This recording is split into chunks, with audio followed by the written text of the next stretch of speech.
extreme youth on what the master disapproved of. After luncheon I had my Italian lesson, and then going out once more, I visited the churches and wandered daydreaming along the Arno. When dinner was done, I went out to look for adventure, but such was my innocence, or at least my shyness.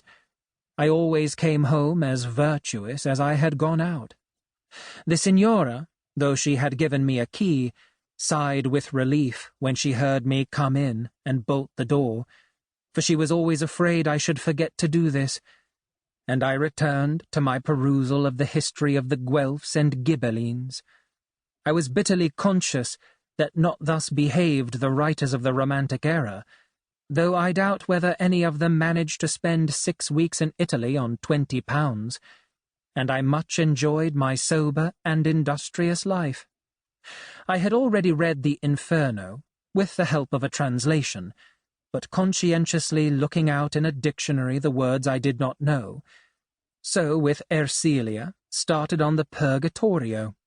When we came to the passage I have quoted above, she told me that Pia was a gentlewoman of Siena whose husband, suspecting her of adultery, and afraid on account of her family to put her to death, took her down to his castle in the Maremma, the noxious vapours of which he was confident would do the trick. But she took so long to die that he grew impatient, and had her thrown out of the window. I do not know where Ersilia learned all this. The note in my own Dante was less circumstantial, but the story, for some reason, caught my imagination.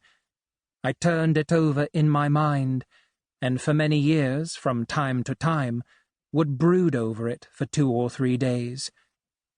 I used to repeat to myself the line, Siena mi fe, disfecemmi Maremma, but it was one among many subjects that occupied my fancy, and for long periods I forgot it. Of course, I saw it as a modern story, and I could not think of a setting in the world of today in which such events might plausibly happen. It was not till I made a long journey in China that I found this. I think this is the only novel I have written in which I started from a story rather than from a character. It is difficult to explain the relation between character and plot. You cannot very well think of a character in the void. The moment you think of him in some situation, doing something, so that the character, and at least his principal action, seem to be the result of a simultaneous act of the imagination. But in this case the characters were chosen to fit the story I gradually evolved. They were constructed from persons I had long known in different circumstances. I had, with this book, some of the difficulties that are apt to befall an author. I had originally called my hero and heroine Lane, a common enough name, but it appeared that there were people of that name in Hong Kong. They brought an action, which the proprietors of the magazine in which my novel was serialized settled for £250, and I changed the name to Fane. Then the assistant colonial secretary, thinking himself libelled, threatened to institute proceedings. I was surprised, since in England we can put a prime minister on the stage or use him as the character of a novel, an Archbishop of Canterbury or a Lord Chancellor, and the tenants of these exalted offices do not turn a hair. It seemed to me strange that the temporary occupant of so insignificant a post should think himself aimed at. But in order to save trouble, I changed Hong Kong to an imaginary colony of Ching Yen.